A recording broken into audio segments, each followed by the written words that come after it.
नमस्कार मित्रांनो, आपलं परत एकदा स्वागत आहे इकॉनॉमिक स्टडी कॉर्नरमध्ये. मी प्राध्यापक बोदेले आपल्या सर्वांचं स्वागत करत आहे. मित्रांनो, मागच्या वेळेस आपण डॉक्टर मार्शल यांची कल्याणावर आधारित व्याख्या व त्याची वैशिष्ट्ये आणि त्या व्याख्येचे विभिन्न दोष याचा आपण अभ्यास केलेला आहे.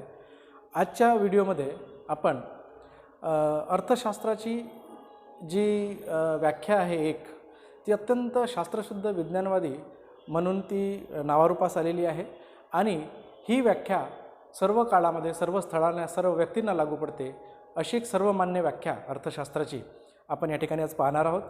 ती व्याख्या आहे प्रोफेसर रॉबिन्स यांची दुर्मिळतेवर आधारित व्याख्या. प्रोफेसर रॉबिन्स यांनी 1939 मध्ये जो ग्रंथ प्रकाशित केला, the nature and significance of economic science, या ग्रंथामध्ये प्राध्यापक रॉबिन्स यांनी अर्थशास्त्राची व्याख्या मांडलेली आहे. त्या व्याख्येचा जर आपण अभ्यास केला तर आपल्या लक्षात येते की ही व्याख्या दुर्मिळतेवर आधारित आहे. अर्थात साधनांच्या दुर्मिळतेमुळे आर्थिक प्रश्न निर्माण होतात आणि हे आर्थिक प्रश्न सोडवण्यासाठी मनुष्य जे प्रयत्न करतो त्या प्रयत्नांचा अभ्यास अर्थशास्त्रामध्ये केला जातो अशा स्वरूपाची व्याख्या प्राध्यापक रॉबिन्स यांनी केलेली आहे. तुम्हाला दिसत असेल. चला, प्राध्यापक मार्शल यांची प्राध्यापक रॉबिन्स यांनी अर्थशास्त्राची व्याख्या करताना म्हटलेलं आहे, अर्थशास्त्र हे साध्य व विकल्पाने उपयोगात येणारी दुर्मिळ साधने. अर्थशास्त्र हे साध्य व विकल्पाने उपयोगात येणारी दुर्मिळ साधने यांचा मेळ घालण्याच्या दृष्टिकोनातून करण्यात येणाऱ्या मानवी प्रयत्नांचा अभ्यास करणारे शास्त्र होय.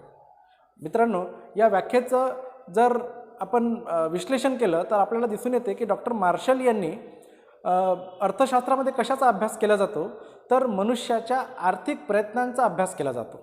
मनुष्य जे आर्थिक प्रयत्न करतो त्या प्रयत्नांचा अभ्यास हा अर्थशास्त्रामध्ये केला जातो असं रॉबिन्स यांना म्हणायचं आहे. पण हे प्रयत्न जे असतात हे कशाशी संबंधित असतात तर त्याच्या जीवनामध्ये असणारे जे आर्थिक प्रश्न असतात, मग ते आर्थिक प्रश्न व्यक्तीसमोर, देशासमोर, कुटुंबासमोर, हा सर्वांसमोर असे आर्थिक प्रश्न असतात. त्या आर्थिक प्रश्न सोडवताना मनुष्य जे व्यवहार करतो, जे प्रयत्न करतो त्या प्रयत्नांचा अभ्यास अर्थशास्त्रामध्ये केला जातो असं त्यांचं म्हणणं आहे. या व्याख्येवरून आपल्या अर्थ लक्षात येते की आर्थिक प्रश्न का तयार होतो, जी कारणे आहेत मुख्यतः त्यांच्या व्याख्येमध्ये आपल्याला लक्षात येतील. त्यांनी म्हटलेलं आहे की साध्य व विकल्पाने उपयोगात येणारी दुर्मिळ साधने. साध्य म्हणजे मित्रांनो गरजा होतात, आपल्या आवश्यकता होतात. मनुष्याच्या गरजा ह्या अनंत असतात, असंख्य असतात, त्या कधीच संपत नाही. अगदी सकाळी उठल्यापासून तर रात्री बेडवर झोपेपर्यंत मनुष्याला कुठल्या ना कुठल्या वस्तूची गरज असते, आवश्यकता असते आणि त्याच्याकडे ह्या ज्या गरजा पूर्ण करण्याची साधने असतात ती साधने दुर्मिळ आहेत. म्हणजे गरजेपेक्षा ते कमी आहेत. केवळ दुर्मिळ नाही तर ते वैकल्पिक उपयोगाचे आहेत किंवा पर्यायी उपयोगाचे आहेत. म्हणजे काय तर एका साधनाचा अनेक उपयोगासाठी वापर करता येतो, अनेक कार्यासाठी वापर करता येतो. परंतु जर तुम्ही त्या साधनाचा एका कामासाठी जर वापर करत असाल तर तुम्हाला इतर कामासाठी मात्र त्याचा वापर करता येणार नाही. म्हणजे साधने दुर्मिळ आहेत आणि त्याचे पर्यायी आणि वैकल्पिक उपयोगामुळे त्या साधनांची दुर्मिळता अजून वाढते. म्हणून मनुष्याच्या अनंत गरजा आणि त्या गरजा पूर्ती करणारी साधने ही मात्र कमी आहेत. म्हणून मनुष्यासमोर, मानवासमोर हा प्रश्न निर्माण होतो की माझ्या अनंत गरजा या मर्यादित साधनांमध्ये कशा पूर्ण करायचा, यासाठी तो प्रयत्न करतो. आणि हे प्रयत्न करत असताना तो आपल्या गरजांची तीव्रता लक्षात घेतो. जी गरज जास्त महत्त्वाची आहे ती सर्वप्रथम पूर्ण करतो, कारण तो आपल्या मर्यादित साधनांमध्ये पूर्ण करू शकणार नाही, सर्व गरजा पूर्ण करू शकणार नाही. म्हणून गरजांची तीव्रता लक्षात घेऊन तो क्रमवारी निर्धारित करतो. जी गरज जास्त महत्त्वाची आहे, जास्त तीव्रतेची आहे त्या गरजेला तो सर्वप्रथम पूर्ण करतो आणि अशा प्रकारे तो आपल्या अधिकाधिक गरजा पूर्ण करून अधिकाधिक उपयोगिता मिळवण्याचा प्रयत्न करत असतो. आणि हे प्रयत्न करत असताना तो जो काही व्यवहार करतो त्या सर्व व्यवहारांचा, त्या सर्व प्रयत्नांचा अभ्यास अर्थशास्त्रामध्ये केला जातो असे प्राध्यापक रॉबिन्स यांचं म्हणणं आहे. मित्रांनो, या व्याख्येवरून आपल्याला काही महत्त्वपूर्ण वैशिष्ट्ये किंवा महत्त्वाचे मुद्दे या व्याख्येवरून आपल्या लक्षात येतात. नंबर 1 आहे, आपण म्हणू शकतो की मनुष्याच्या गरजा अनंत आहेत, परंतु त्या गरजापूर्तीची साधने मात्र जी आहेत ती कमी आहेत. मनुष्याच्या गरजा अनंत आहेत, खूप जास्त आहेत, कधीच न संपणाऱ्या आहेत. हा पहिला वैशिष्ट्य आपल्याला या व्याख्येवरून लक्षात येतो. दुसरा मुद्दा जो आहे महत्त्वाचा या व्याख्येचा तो आहे की मनुष्याच्या गरजापूर्तीची जी साधने आहेत ती साधने दुर्मिळ आहेत. केवळ दुर्मिळ नाही तर ती पर्यायी उपयोगाची आहेत, वैकल्पिक उपयोगाची आहेत. अर्थात तिचा अनेक कामासाठी वापर करता येतो, परंतु एक कामासाठी त्या साधनाचा वापर केला तर अन्य कामासाठी त्याचा वापर करता येणार नाही. ही अशी साधने जी आहेत दुर्मिळ साधने ती कोणती आहेत तर तुमचा वेळ आहे, तुमचा पैसा आहे, तुमचा श्रम आहे. ही वेळ, पैसा, श्रम ही सर्व साधने जी आहेत मनुष्याच्या गरजापूर्तीची ही मर्यादित आहेत, वैकल्पिक उपयोगाची आहेत. मग मनुष्यासमोर आपल्या अनंत गरजा मर्यादित साधनामध्ये पूर्ण करण्याचा जो प्रश्न उपस्थित होतो त्या प्रश्नाचा अभ्यास अर्थशास्त्रामध्ये केला जातो आणि हे प्रयत्न करत असताना तो गरजांची तीव्रता लक्षात घेतो आणि गरजांची तीव्रता लक्षात घेऊन त्या गरजा क्रमाक्रमाने पूर्ण करण्याचा प्रयत्न करतो. असे मुद्दे आपल्याला या व्याख्येवरून लक्षात येतात. तर चला मित्रांनो, यानंतर आपण पाहू प्राध्यापक रॉबिन्सच्या दुर्मिळतेवर आधारित अर्थशास्त्राच्या व्याख्येची वैशिष्ट्ये. रॉबिन्सच्या व्याख्येचं पहिलं वैशिष्ट्य शास्त्रशुद्ध व विज्ञानवादी व्याख्या. प्रोफेसर रॉबिन्स यांनी जी अर्थशास्त्राची व्याख्या केलेली आहे, दुर्मिळतेवर आधारित व्याख्या केलेली आहे, दुर्मिळ साधनांवर भर देणारी जी व्याख्या केलेली आहे ती व्याख्या अगदी शास्त्रशुद्ध आणि विज्ञानवादी आहे. याच्यापूर्वीच्या ज्या आपण डॉक्टर मार्शल आणि स्मिथच्या व्याख्या पाहिल्या त्या व्याख्या इतक्या शास्त्रशुद्ध व विज्ञानवादी नव्हत्या आणि प्रोफेसर रॉबिन्स यांची व्याख्या मात्र अगदी शास्त्रशुद्ध आणि विज्ञानवादी आहे. अर्थशास्त्रामध्ये कशाचा अभ्यास केला जातो तर मनुष्याच्या आर्थिक प्रयत्नांचा अभ्यास केला जातो. ते प्रयत्न आपल्या गरजा पूर्ण करण्यासाठी, मर्यादित साधनामध्ये आपल्या गरजा पूर्ण करण्यासाठी तो प्रयत्न करत असतो, याचा अभ्यास केला जातो. अगदी सुटसुटीत शास्त्रशुद्ध आणि विज्ञानवादी व्याख्या अशी त्यांनी केलेली आहे. रॉबिन्सच्या व्याख्येचं दुसरं वैशिष्ट्य आहे आर्थिक प्रश्नाचा अभ्यास. प्राध्यापक रॉबिन्स यांनी आपल्या व्याख्येमध्ये म्हटलेलं आहे की मनुष्याच्या गरजा किंवा साध्ये हे अनंत असतात, परंतु त्या गरजापूर्तीची साधने मात्र मर्यादित आणि वैकल्पिक उपयोगाची असतात. अर्थात त्या साधनांचा एका कामासाठीच वापर करता येतो आणि ते कामात वापर केला तर अन्य कामामध्ये त्याचा वापर करता येणार नाही. मग मनुष्याच्या गरजा जेव्हा अनंत असतात आणि साधने मात्र कमी असतात, मग या साधनांबरोबर या अनंत गरजांबरोबर आपल्या मर्यादित साधनांचा मेळ कसा घालायचा हा प्रश्न त्याच्यासमोर उपस्थित होतो आणि नेमकं याच प्रश्नाला प्राध्यापक रॉबिन्स यांनी आर्थिक प्रश्न म्हटलेला आहे. मनुष्य अशा आर्थिक प्रश्न सोडवण्यासाठी सातत्याने प्रयत्नशील असतो आणि त्याच्या याच प्रयत्नाचा अभ्यास हा अर्थशास्त्रामध्ये केला जातो असं रॉबिन्सचं म्हणणं आहे. असं वैशिष्ट्य आपल्याला लक्षात येते. प्राध्यापक रॉबिन्स यांच्या व्याख्येचं पुढचं वैशिष्ट्य आहे की प्राध्यापक रॉबिन्स यांची व्याख्या ही व्यक्ती, स्थळ आणि काळ निरपेक्ष आहे. अर्थात ही काळानुसार, व्यक्तीनुसार आणि स्थळानुसार न बदलणारी आहे. अर्थात याला दुसऱ्या शब्दामध्ये म्हणता येईल की प्राध्यापक रॉबिन्स यांची दुर्मिळतेवर आधारित व्याख्या ही सर्व व्यक्तीला, सर्व काळामध्ये आणि सर्व स्थळामध्ये लागू पडणारी आहे. अर्थात जगाच्या कुठल्याही देशामध्ये आपण जर गेलो तरी आपल्याला तिथे मनुष्याच्या गरजा अनंत आहेत आणि गरजापूर्तीची साधने आहेत. रॉबिन्सची व्याख्या ही सर्व काळामध्ये लागू पडणारी आहे. अगदी आपण इतिहासामध्ये जर गेलो तर इतिहासामध्ये अगदी सारखी परिस्थिती होती की मनुष्याच्या गरजा अनंत होत्या आणि गरजापूर्तीची साधने मात्र मर्यादित होती. ती प्रत्येक व्यक्तीसमोर हा प्रश्न उपस्थित होतो की त्याच्या गरजा अनंत आहेत आणि साधने मर्यादित आहेत आणि त्या मर्यादित साधनांमध्ये आपल्या गरजा कशा पूर्ण करायचा हा आर्थिक प्रश्न प्रत्येक व्यक्तीसमोर, प्रत्येक देशासमोर, प्रत्येक कुटुंबासमोर आजही तो प्रश्न प्रत्येकासमोर आहे. भूतकाळातही जर आपण गेलो तर हा प्रश्न सर्वांसमोर होता. म्हणून अर्थशास्त्राची रॉबिन्सची व्याख्या ही व्यक्ती, स्थळ आणि काळ निरपेक्ष आहे असं आपल्याला म्हणता येईल. हे प्राध्यापक रॉबिन्सच्या व्याख्येचं पुढचं वैशिष्ट्य आहे की प्राध्यापक रॉबिन्स यांची व्याख्येमध्ये कल्याण कल्पनेचा त्याग करण्यात आलेला आहे. डॉक्टर मार्शलनी अर्थशास्त्राची जी व्याख्या आहे ती कल्याणावर आधारित मांडलेली होती आणि कल्याणावर आधारित त्या व्याख्येचं प्राध्यापक रॉबिन्स यांनी विरोध केला होता, त्याच्यावर टीका केली होती. प्राध्यापक रॉबिन्सचं असं म्हणणं आहे की कल्याणाची संकल्पना ही बदलत जाणारी आहे, ती तटस्थ अशी संकल्पना नाही आणि म्हणून त्या आधारावर आपण अर्थशास्त्राची व्याख्या करणे उचित होणार नाही. म्हणून त्यांच्या व्याख्येचा जर आपण अभ्यास केला तर आपल्या लक्षात येते की प्राध्यापक रॉबिन्स यांनी आपल्या व्याख्येमध्ये कल्याण कल्पनेचा त्याग केलेला आहे. या उलट त्यांनी आपल्या व्याख्येमध्ये दुर्मिळ साधने आणि अमर्याद गरजा यांच्यावर लक्ष केंद्रित केलेलं आहे. रॉबिन्सच्या व्याख्येचं आपण अध्ययन केलं तर आपल्या लक्षात येते की अर्थशास्त्रामध्ये मनुष्याच्या ज्या गरजा आहेत, जे साध्य ज्याला आपण म्हणतो, साध्य म्हणजे गरजा, आवश्यकता, याबाबत अर्थशास्त्र तटस्थ असतो. अर्थात अर्थशास्त्राचा संबंध नीतिमूल्याशी त्यांनी जोडलेला नाही. म्हणजे गरज योग्य अयोग्य, वाईट चांगली, स्वीकार्य अस्वीकार्य याबाबत त्यांनी मतभेद केला नाही आहे. मनुष्याच्या गरजा ज्या असतात त्यांनी त्या गरजाला अगदी तटस्थ स्वरूपात त्यांनी पाहिलेलं आहे. गरजांच्या बाबतीत त्यांनी नीतिमूल्याचा त्याग केलेला आहे. म्हणूनच अर्थशास्त्र हा साध्यांच्या बाबतीत तटस्थ असतो. प्राध्यापक रॉबिन्स यांच्या व्याख्येचं पुढचं वैशिष्ट्य आहे की प्राध्यापक रॉबिन्स यांची व्याख्या विश्लेषणात्मक आहे.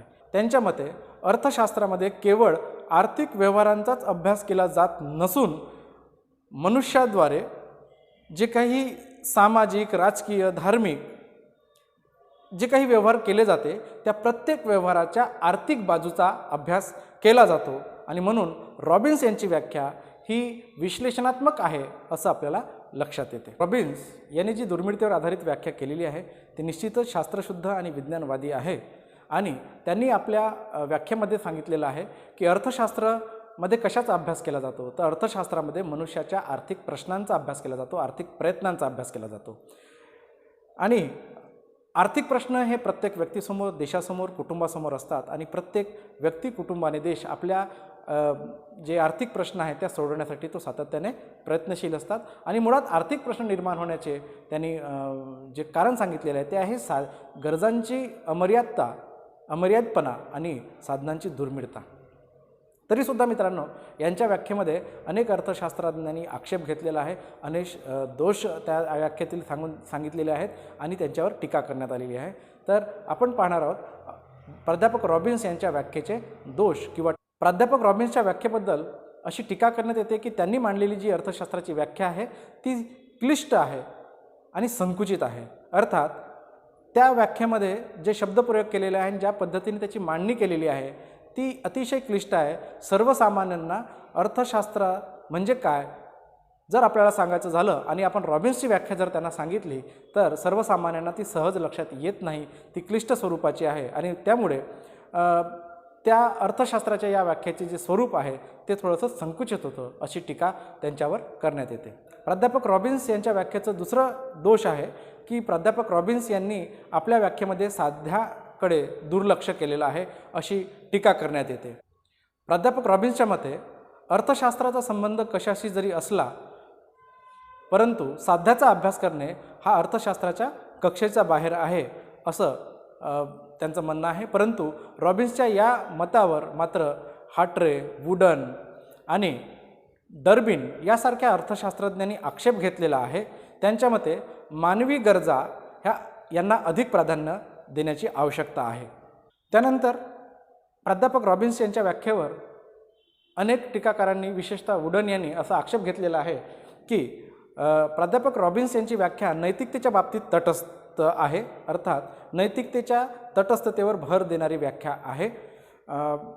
प्राध्यापक वुडन यांचं असं म्हणणं आहे की अर्थशास्त्र हा विज्ञानवादी असून चालत नाही तर तो आदर्शवादी असायला पाहिजे. कारण अर्थशास्त्रामध्ये आपण सजीव अशा मानवाचा अभ्यास करतो, निर्जीव अशा वस्तूचा आपण अभ्यास करत नाही. म्हणून अर्थशास्त्र हा आदर्शवादी असला पाहिजे, विज्ञानवादून असून चालत नाही. प्रोफेसर पिगू यांचं असं म्हणणं आहे की अर्थशास्त्र हे केवळ ज्ञानदायी शास्त्र नाही आहे तर फलदायी शास्त्र आहे. म्हणून अर्थशास्त्राच्या व्याख्येमध्ये नैतिकतेला महत्त्व द्यायला हवं होतं. परंतु रॉबिन्स यांनी मात्र आपल्या व्याख्येमध्ये नैतिकतेला महत्त्व दिलेलं नाही किंवा नैतिकतेवर भर दिलेला नाही. प्राध्यापक रॉबिन्स यांच्या व्याख्येचा पुढचा दोष आहे की प्राध्यापक रॉबिन्स यांनी आपल्या व्याख्येमध्ये सामाजिक प्रयत्नांना गौण स्थान दिलेलं आहे अशी टीका त्यांच्यावर करण्यात येते. प्राध्यापक रॉबिन्स यांनी व्यक्तिगत प्रयत्नांचा अभ्यास केला जातो. आर्थिक प्रश्न सोडवताना व्यक्ती कसा वर्तवणूक करतो याचा अभ्यास केला जातो याच्यावर भर दिलेला आहे. परंतु सामाजिक प्रयत्नांवर त्यांनी भर दिलेला नाही आहे. टीकाकाराचं असं म्हणणं आहे की व्यक्तिगत प्रयत्नाबरोबर सामाजिक प्रयत्नातून सुद्धा मनुष्य आपल्या गरजा पूर्ण करत असतो, उपयोगिता मिळवत असतो. परंतु सामाजिक प्रयत्नांना मात्र रॉबिन्स यांनी लक्ष दिलं नाही किंवा सामाजिक प्रयत्नांना ला गौण स्थान दिलेलं आहे.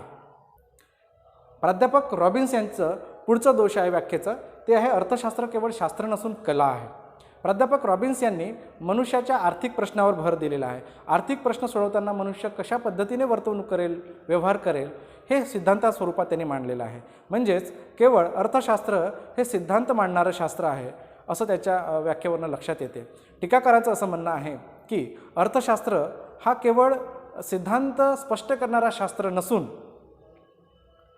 त्या सिद्धांताद्वारे मनुष्याचं कल्याण अधिकाधिक कसं साध्य करता येईल हा अर्थशास्त्राचा मुख्य उद्देश असतो. आणि म्हणून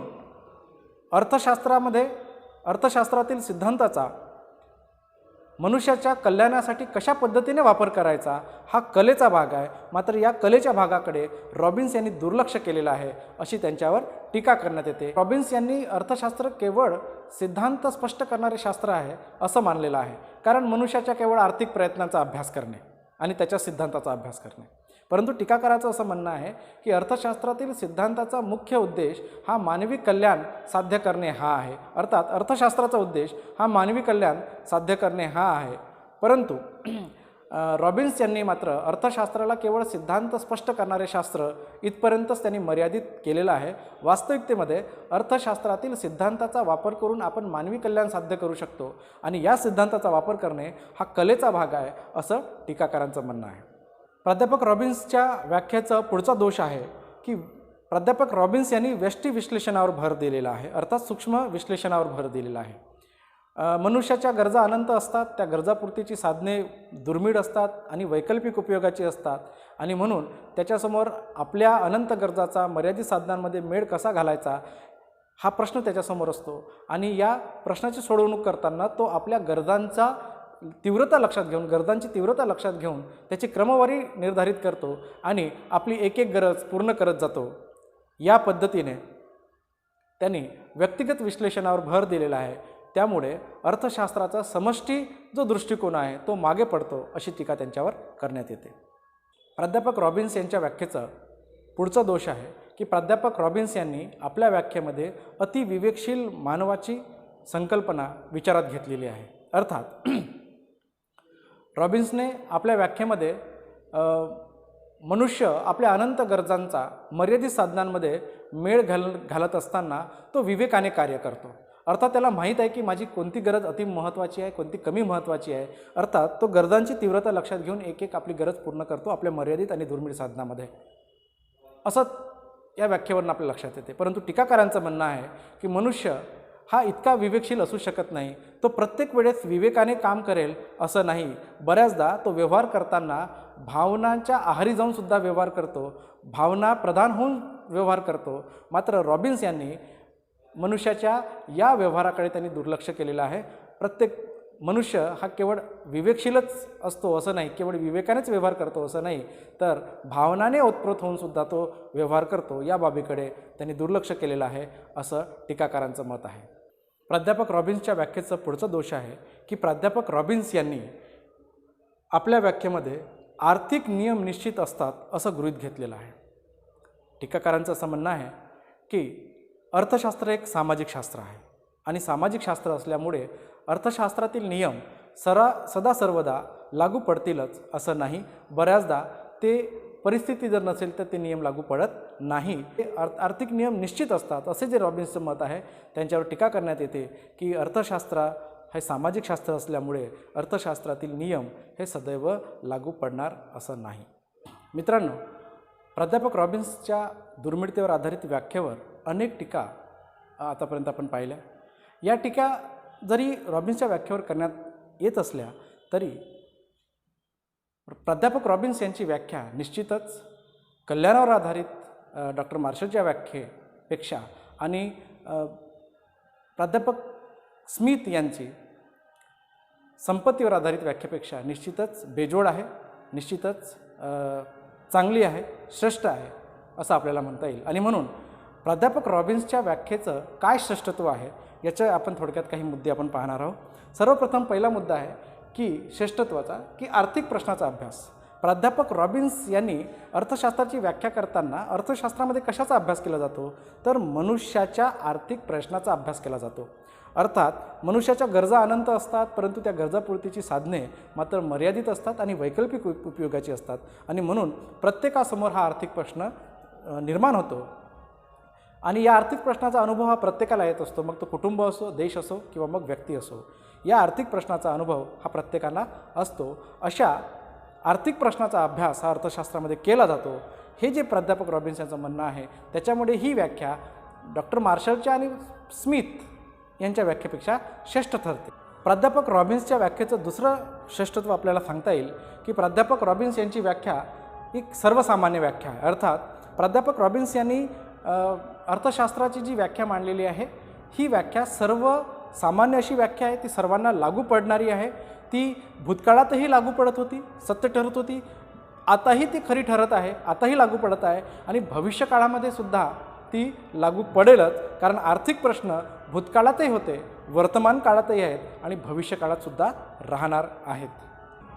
प्राध्यापक रॉबिन्स यांच्या व्याख्येचं श्रेष्ठत्व दर्शवणारा अजून एक मुद्दा आपल्याला स्पष्ट करता येईल, ते म्हणजे अधिक शास्त्रीय. प्राध्यापक रॉबिन्स यांची जी व्याख्या आहे ती विज्ञानवादी आहे. प्राध्यापक रॉबिन्स यांची व्याख्या ही विज्ञानवादी आहे, अधिक शास्त्रीय आहे. म्हणजे ॲडम स्मिथ किंवा डॉक्टर मार्शल यांच्या व्याख्येच्या तुलनेमध्ये जर आपण रॉबिन्सची व्याख्या जर पाहिली, तर रॉबिन्सच्या व्याख्येमध्ये सुटसुटीत कमी शब्दामध्ये त्यांनी अर्थशास्त्रामध्ये कशाचा अभ्यास केला जातो यांनी स्पष्ट असं जी मांडणी आहे ती केलेली आहे. मनुष्याच्या गरजा अनंत असतात आणि त्या गरजापूर्तीची साधने मर्यादित असतात. केवळ मर्यादित नाही, दुर्मिळ असतात. आणि म्हणून तो आपल्या अनंत गरजाचा मर्यादित साधनांमध्ये मेळ कसा घालेल हा प्रश्न त्याच्यासमोर असतो आणि नेमका याच प्रश्नाचा अभ्यास केला जातो अर्थशास्त्रामध्ये. हे जे सुटसुटीतपणा आणि शास्त्रशुद्ध पद्धतीने त्याची जी अर्थशास्त्राची जी मांडणी केलेली आहे, त्याच्यामुळे ही व्याख्या डॉक्टर मार्शल आणि ॲडम स्मिथच्या व्याख्येपेक्षा श्रेष्ठ समजले जाते, श्रेष्ठ ठरते. प्राध्यापक रॉबिन्सच्या व्याख्येचे श्रेष्ठत्व सिद्ध करणारा अजून एक मुद्दा आपल्याला निश्चित सांगता येईल, ते म्हणजे अर्थशास्त्राला शास्त्राचा दर्जा. प्राध्यापक रॉबिन्स यांनी जी अर्थशास्त्राची दुर्मिळतेवर आधारित व्याख्या मांडलेली आहे, त्यामुळे निश्चितच अर्थशास्त्राला एक शास्त्राचा दर्जा प्राप्त झालेला आहे. कारण अर्थशास्त्र हा साध्याच्या बाबतीत तटस्थ असतो. अर्थात मनुष्याच्या गरजा ह्या चांगल्या आहेत, वाईट आहेत, योग्य आहेत, अयोग्य आहेत, याबाबत अर्थशास्त्र विचार करू शकत नाही. कारण नीतिमूल्याच्या बाबतीत अर्थशास्त्र तटस्थ असतो आणि म्हणून अर्थशास्त्र इतर विज्ञानवादी शास्त्राप्रमाणे, इतर विज्ञानशास्त्राप्रमाणे काय आहे याचं एक उत्तर आपल्यासमोर स्पष्ट करते. त्याच्यामुळे अर्थशास्त्राला शास्त्राचा दर्जा प्राध्यापक रॉबिन्स यांच्या व्याख्येमुळे निश्चितच प्राप्त झालेला आहे असं आपल्याला म्हणता येईल. तर मित्रांनो, ही झाली प्राध्यापक रॉबिन्स यांची दुर्मिळतेवर आधारित अर्थशास्त्राची व्याख्या, त्या व्याख्येचे वैशिष्ट्ये, दोष आणि या व्याख्येचे श्रेष्ठत्व काय आहे याचा आपण अभ्यास केलेला आहे.